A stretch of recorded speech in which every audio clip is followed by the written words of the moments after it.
Aloha and welcome to Wind in Her Hair. I'm Anna, your host, and today is a solo episode. This is a party of one. This is the second part of our series entitled the Unavailable series, and this is about why you keep attracting unavailable people. This was the question I kept asking myself for years because I kept attracting the same breed of man. So you keep saying you attract emotionally unavailable people, but have you ever stopped and asked yourself why they keep choosing you back and why you keep keeping them in your life? Let's do a brief recap of episode 1. I'm looking at my notes right now on my phone. In episode 1, we talked about what emotional unavailability actually is and why people don't even know that they are emotionally unavailable, especially men. Emotional unavailability is not just being cold or closed off. It can show up as busyness, just being too logically minded, and control. It's a survival strategy that worked once or for years, but now it's costing you everything. Your family, your wife, your kids. The 4 signs you are emotionally unavailable. So number 1, you intellectualize your feelings instead of feeling them. And number 2, you're great in crisis, but you shut down in intimacy. And I'm not just talking about sexual intimacy. Number 3, vulnerability feels like weakness or oversharing. I know a lot of men feel like this, that being vulnerable equals weakness. I'm telling you right now, that is the furthest thing from the truth. Put that thought in the trash because it's not serving you. And number 4, you keep people at arm's length, even the ones you love. For the people who don't realize that they are emotionally unavailable, it's because their nervous system normalized it early on. And you've been rewarded for it in business because it's better to be emotionless in business and investing in order to be more successful. And nobody challenged it because it looked like strength. And you are the average of the 5 people you hang out with most. So if you are emotionally unavailable, chances are your other 4 friends are emotionally unavailable as well. And healing that emotional unavailability is actually an act of obedience and stewardship, which a lot of people do not take the time to work on because that isn't their norm. They're just moving through life, pushing through, trying to check off all the boxes, totally neglecting their emotional, mental, and spiritual health. But they're filling up their bank account. You were created for more than surface level love. So that was the previous episode. Let's jump into this one. So if you've ever looked around and thought, why do I keep ending up with the same type of person? That was me.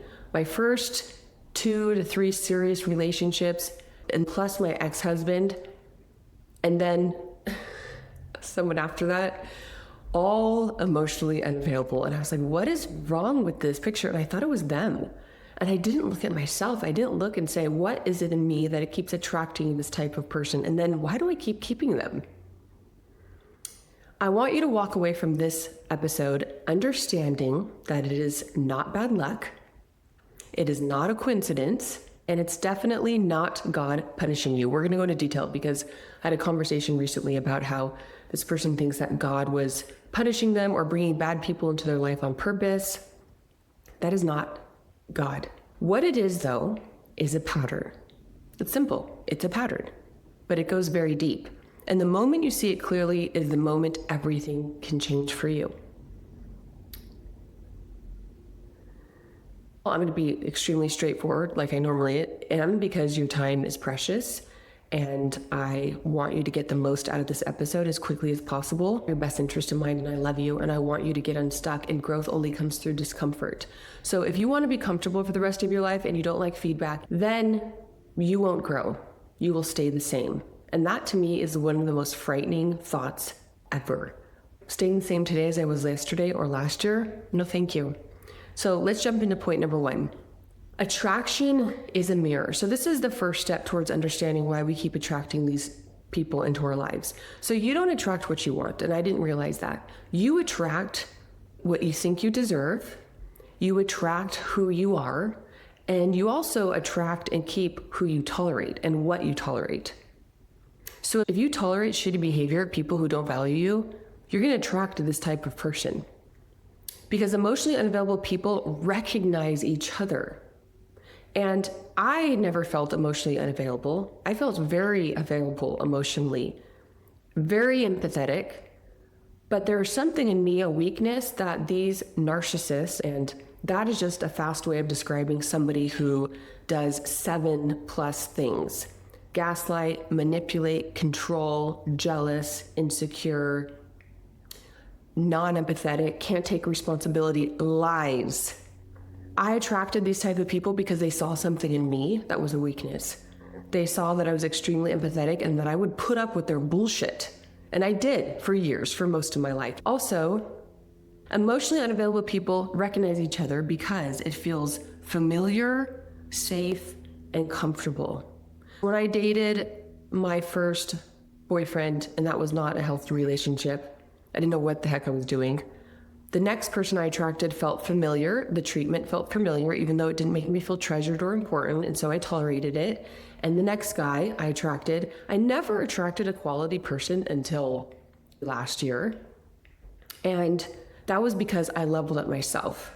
And I decided I'm done. I'm done with this bullshit. I'm going to work on myself. I'm going to raise my standards. I'm going to educate myself about attachment styles. And once I did that, a whole new world opened up to me about understanding people on a deeper level. And I understood my exes and what their attachment styles were and why we never had an emotional connection. What you tolerate reveals what you believe you deserve. So I believed that I deserved a mediocre relationship. I didn't think I deserved the relationship of my dreams. I didn't think I deserved any better. I thought this is as good as it's going to get. They're providing for me, or my ex-husband. They're not beating me. Terrible, right? And I believed that this was as good as it was going to get, and I didn't believe I deserved any better because of how I felt about myself. And I talk about this a lot. I'm just going to quickly say I had a few experiences that made me feel really shitty. Being a single mom, the church shaming me, and feeling cheap, and my dad leaving, just a number of things that happened. And so you attract what you think you deserve. If you keep choosing unavailable people, it's not bad luck at all. It's a match your nervous system is making on autopilot.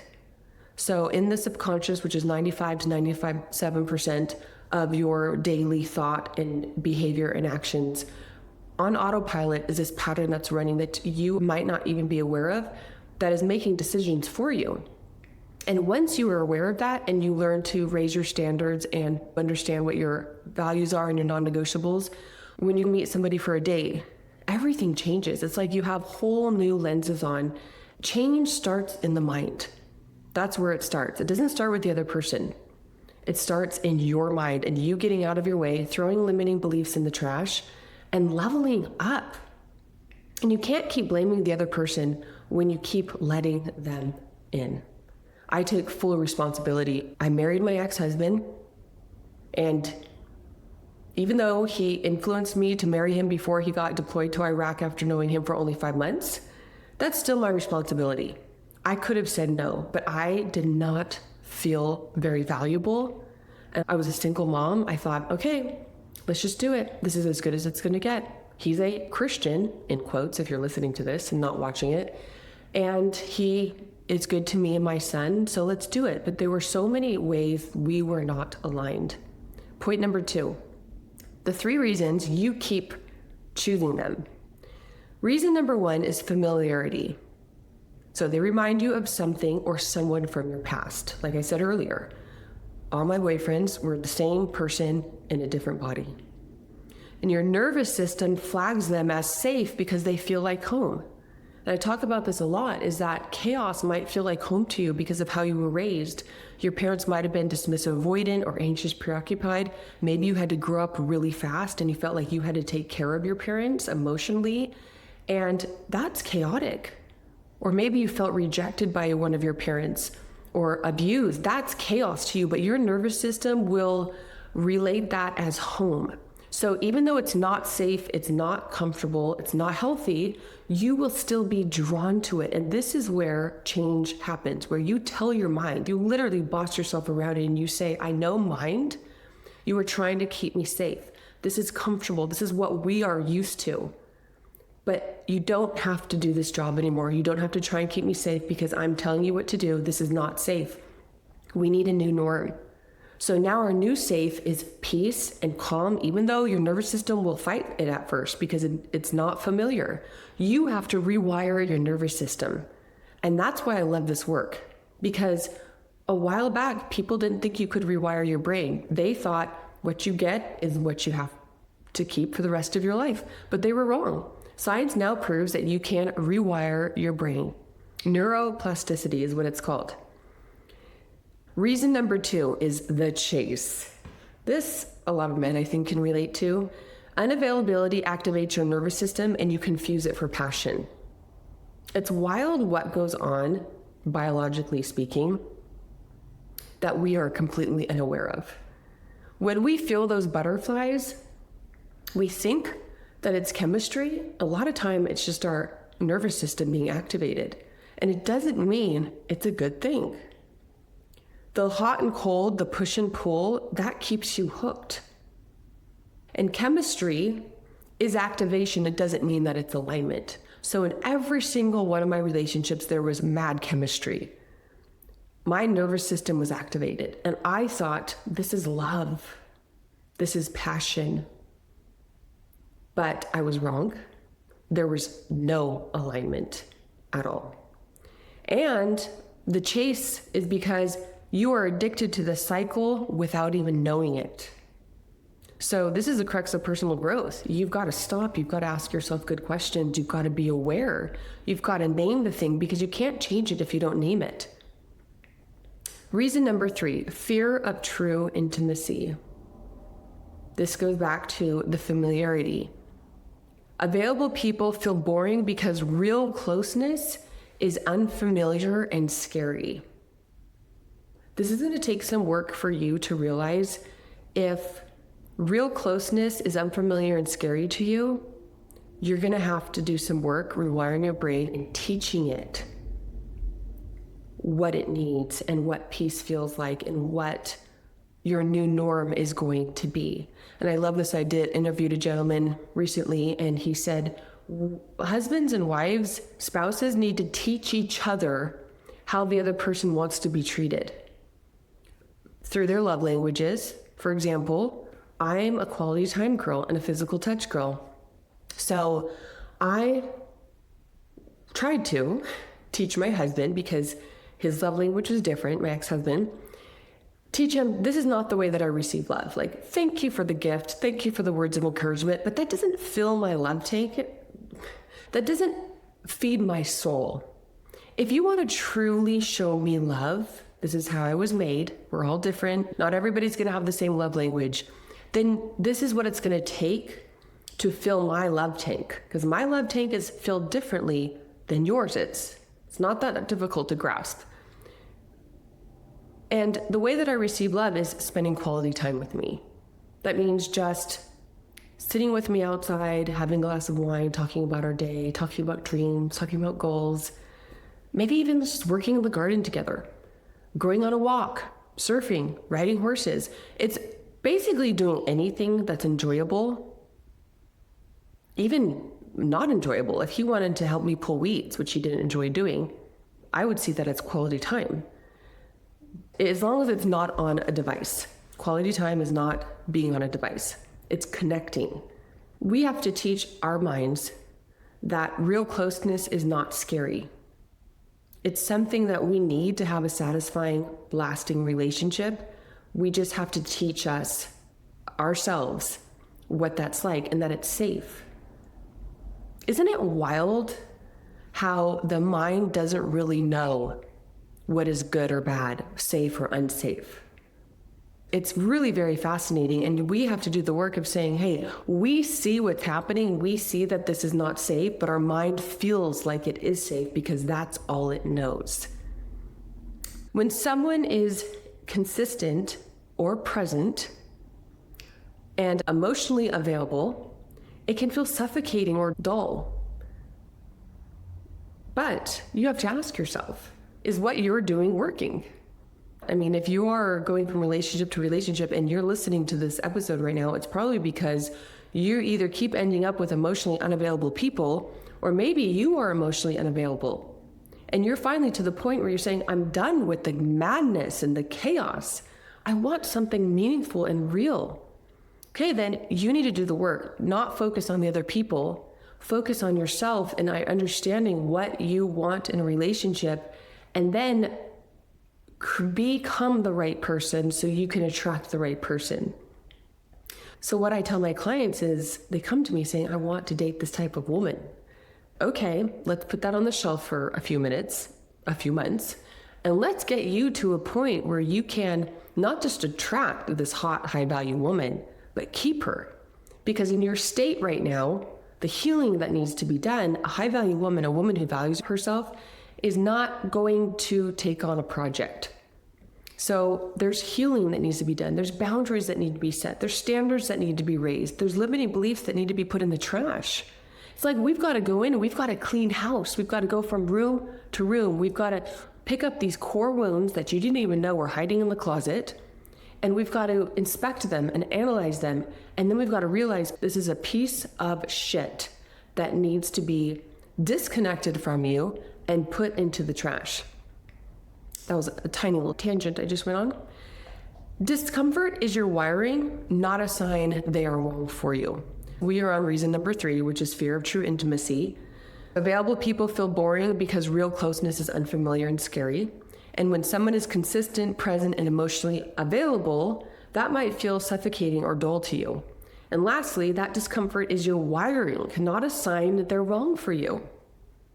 That discomfort is your wiring. That's how you were wired, intentionally or unintentionally, throughout the course of your life. It's not a sign that they're wrong for you. When someone is consistent, present, or emotionally available, that's not a sign they're wrong for you. It's just you are not familiar with that. And you have to boss yourself around and say, okay, this is our new norm. We're going to become familiar to this. We're going to learn this. We're going to accept this as safe. And then soon enough, when somebody like your ex-boyfriend comes into the picture who is not present, who is not consistent, that is going to turn you off so much. You're going to look back. This is what I do. I cannot believe that I tolerated that shit. I cannot believe it. It's wild to me, the things that I used to tolerate.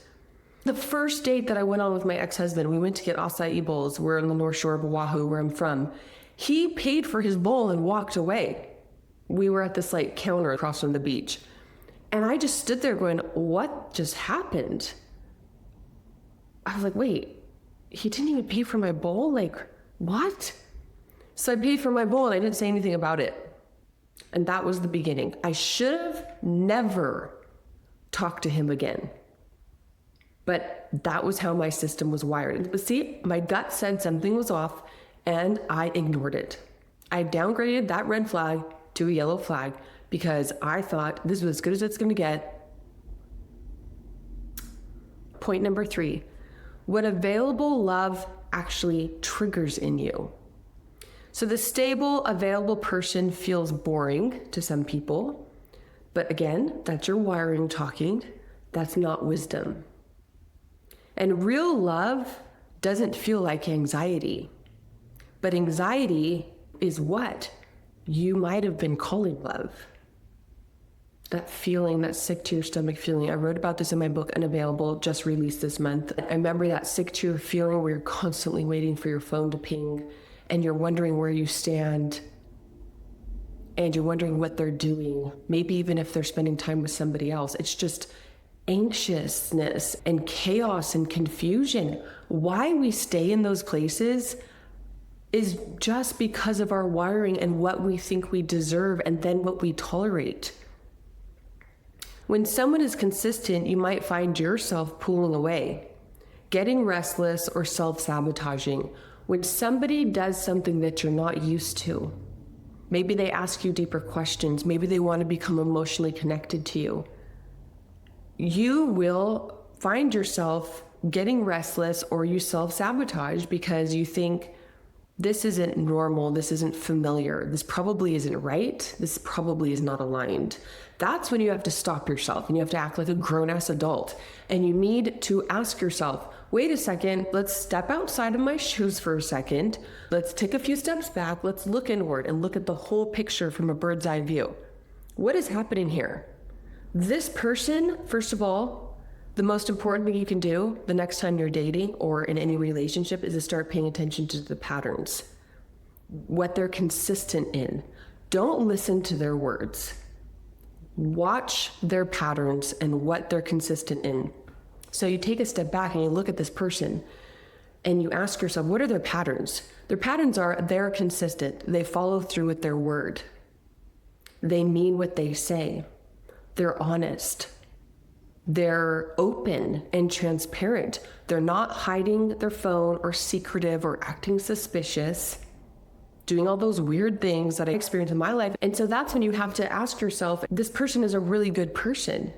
We're aligned in all of the areas. It's just I haven't dated someone like this yet. So my system doesn't feel familiar or comfortable with this type of person.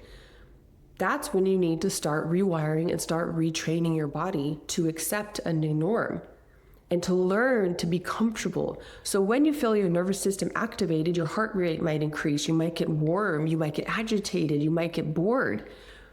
It depends on what you really want in life. If you want a meaningful, lasting relationship, then you have to do the hard work of retraining your body and your nervous system to accept a new familiar. Because a man or a woman who has peace in their life, who doesn't crave chaos or drama, who's truthful and they follow through with their word, and a man of integrity, a woman of integrity, of gratitude, that is the person that you really want. That's the person you want to build a relationship with, not the other person, the opposite. So the discomfort of healthy is real and it's worth pushing through. The discomfort of healthy is real to people. My experience was that I went from toxic relationship to the next until I decided I saw a pattern. I realized all the men I dated were dismissive avoidance, and I decided I wanted to do something different. So I took some time to myself, no dating, started diving into attachment styles and leveling up. And I said, okay, these are now my new standards. These are now my non-negotiables. And it happens when you least expect it. And then this man literally walked into my life, and I didn't know men like him existed. He was unlike any other man I had dated. And I thought, this is amazing. Once you level up, you attract not just what you want, but you attract what you are. And I had finally gotten to the place where I had been working on healing myself, believing more healthy thoughts about myself, and becoming a better version. And then I attract a better version of myself, the male counterpart. So the goal is to get curious about the person who feels safe instead of dismissing them. Point number 4, the faith angle. So I have 6 bullet points here. Number 1 is God doesn't keep sending you unavailable people. Your patterns keep choosing them. Let's dive into this for a minute, because I had a conversation recently with someone who said he thought God brought his wife into his life. So let me back up for a second. Let's talk about my experience with my ex-husband. I think about this all the time. Did God want me to marry my ex-husband? I honestly don't think so. I think if there was 2 options laid out in front of me, either I marry my ex-husband knowing how shitty I felt, knowing that I don't really felt like he treasured me, and knowing how broken I was and unhealed, versus waiting and healing and letting God bring the man he wants into my life. We will never know. But I do know that God has our best interest in mind. He wants peace and joy in our lives. And the only way you get that is through healing yourself, through doing the hard work, through forgiving yourself and forgiving others, and for asking the hard questions and being intentional, spending time doing all the things, working out, spending time with God, spending time journaling, meditating, asking reflective questions, spending time with mentors, with people who pour into you and encourage you and believe in you. I could have waited. I could have said, you know what? I'm a single mom. I'm going to trust God to provide for me and to heal me and to make me a strong, wise, beautiful woman inside and out. Or I just married the first guy who semi-proposed to me, even though he didn't treasure me for a number of reasons I won't dive into. And then we go through a horrible marriage where I become hollowed out and such an empty version of myself. I literally 2 times seriously contemplated suicide. I didn't want to be alive anymore. And my kids did not have the best upbringing. I was a very angry mother, and I took it out on them at times. And since then, I've asked their forgiveness, and God's been doing a healing work. But because of my Enneagram number, I'm an 8. When I'm triggered, I get angry, and I've worked through that as well. But I got so angry because my ex-husband wouldn't stop drinking, and he wouldn't stop lying, and he wouldn't stop acting suspicious. And that is not the best environment for children. They were not raised with 2 parents who loved each other. They had a bad example. And we're still dealing with the aftermath of that marriage, how it affected them, and the divorce, how it affected them. But God is gracious, and I have fully surrendered my life to him. And I just like, God, I'm just going to show up the way you want me to show up, and you are going to do the restorative work. And I trust you for that. Okay, back to the person I was having a conversation with who thinks that God brought his wife into his life. Well, now they're divorced. She cheated on him. Yes, they have children. Great, awesome. We love the children, of course. But he's broken. He's having to pick up the pieces of his life and heal. She's off, tormenting his life, demanding tons of money. Do you think that's what God wants for you? Do you think that's what God wants for your children? No. God wants 2 whole, healed, holy people to come together to pour into each other's lives and possibly to have children, to raise them in a loving home and add impact and value to this world and point others to Christ. Period. We are here for relationship, not to enter relationships because we are broken and needy and because we think that person is going to make us happy and complete us and because we're attracted to them and because the sex is good.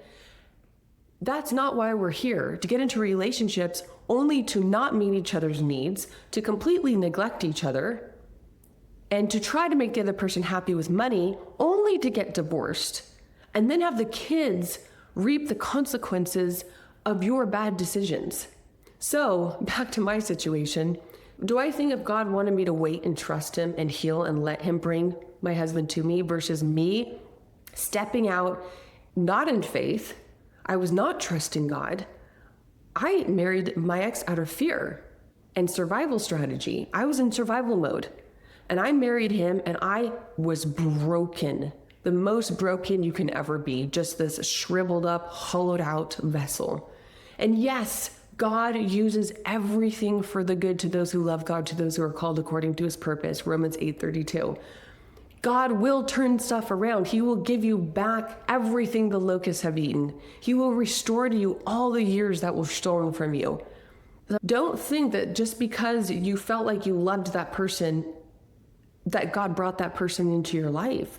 God will bring someone into your life that you are aligned with who will feed you and fill you and challenge you to level up and become a better version. And both of you honor God with your marriage. If that's not happening, why do you think God would bring that person into your life? God does not bring emotionally unavailable, toxic, narcissistic, lying, unfaithful people into your life. He doesn't.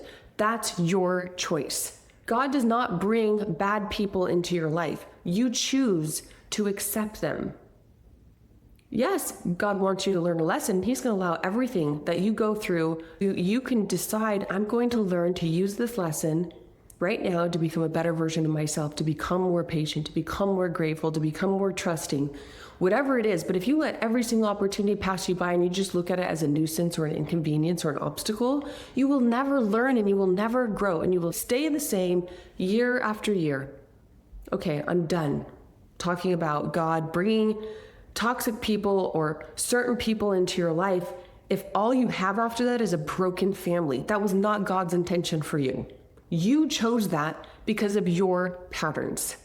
Okay, I'm done. Moving on. So the faith angle, second bullet point, free will means you are responsible for who you let in and who you keep. You have free will. You have a mind. You're not a robot. God's not micromanaging your life. You are responsible for who you let in and who you keep. Every repeated relationship is a signpost, not a sentence. God is showing you the pattern.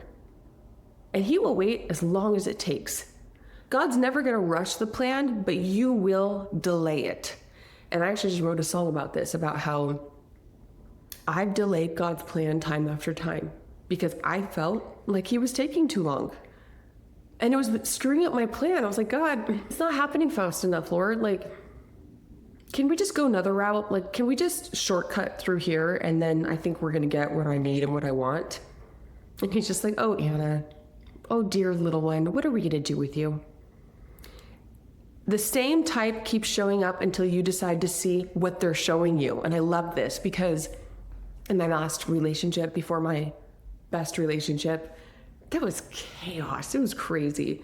And I finally decided to see what he was showing me. And I could see him so clearly. The way that he treated me was so bad at the end. We only dated 6 weeks, but he broke up with me because he was incredibly insecure and jealous. And I remember standing back, and the way that he treated me was so bad. I'm not even going to tell you because it's so embarrassing. But I laughed, not at him, but I laughed out loud to myself because I was like, wow, that is a dismissive avoidant for you. And I am so happy that I now understand. I educated myself, and I was like, wow, he checks off all the boxes. He's an extreme dismissive avoidant / narcissist. And I thought, well, I'm going to allow this person to show me what I attracted, what I tolerated, what I kept, and I'm never, ever doing that again. I will be alone for the rest of my life if I have to, but I will never settle. It is better to be in a house by yourself with your peace, following your vision, than it is to be with the wrong people who tear you down and make you feel like shit. Just saying. I want to recap the core truth for you. Attracting unavailable people is not random. It's a perfect match for you. It's a perfect match for your current nervous system, for your current wiring, your current subconscious programming that has been on autopilot for probably your entire life. So if you want to change the match, then you have to change your mind. You have to change your patterns. You have to stop settling for their BS. You have to break up sooner. And somebody just asked me yesterday how they can tell if this person and them are spiritually aligned. I said, just freaking ask her. Ask the hard questions. And I'm putting in hard in quotes because it's easy for me to ask deeper personal growth questions so that I can decipher how they spend their time, what their relationship with God is like, what their relationship with money is like, what their relationship with their parents and their exes is like. Side note, those who are dating or about to enter the dating world, if you want to save your precious asset of time, ask 3 or 4 key questions on every first date. And don't be afraid. I had one person say they're afraid of asking deeper questions because they're afraid maybe this woman would be scared off. I was like, good, scare her off. If deeper questions are going to scare her off, then good freaking riddance. You dodged a bullet. So people need to break up a lot faster because the longer you stay in a relationship, even if you know you're not aligned, the harder it is to make an exit. Your soul, especially if you start sleeping with each other, you're like at the point of no return. It's going to be like, it's not just going to be like, you know, putting a cheap Band-Aid on an owie and you kind of like a cheap Band-Aid that doesn't stick well and you just like rip it off. Ow, okay, that hurt. But you know, a few minutes later, it's done. If you sleep with the person and you stay in it for weeks or months, even though you know you're not aligned, it's literally like putting duct tape on a piece of cardboard. It's going to be so hard to get that piece of duct tape off. You're gonna have to work really hard getting every last piece off. It's gonna take extra time, extra intention. Just don't do it. So ask a few key questions that reveal, like, do they have a morning routine? How do they spend their free time? What does their ideal day off look like? What is their relationship to money? Do they just spend? Do they not save? Well, that's gonna be a red flag in your marriage. That's gonna be a really hard thing to deal with. That kind of stuff leads to divorce. And how do they talk about their ex? Do they throw their ex under the bus? Are they still resentful and bitter? You don't want to be in a relationship with that type of person. And what are they like when they don't get their way, especially women? Do they have a fit? Are they ungrateful? Do they call their friends and start gossiping and spend hours on the phone? So I want to challenge you, ask yourself honestly, am I matching what I keep attracting? Am I matching emotionally, mentally, spiritually, what I keep attracting? Because if you feel healthy and grounded, but you keep attracting these losers, you need to look at yourself. So there's a difference here. I attract a lot of men on social media. Most of them are bench warmers. I'm telling you that because I know how they DM me. I am so good at reading people in person and online by listening carefully and reading specific words that they choose. I know they're bench warmers when they say stuff like, you want to break bread, or how's it going? So the point is, we are going to always attract bench warmer type people. I will be attracting narcissists probably for the rest of my life. It doesn't mean I'm going to keep them. You don't have to tell me anything. You don't have to open your mouth. I can be with you in the same room and I can feel your energy, and I know whether something's off or not. So the next part of this series will be, we're going to talk about how to become unavailable to toxic love. So if you keep finding yourself in these toxic relationships, then be sure to listen.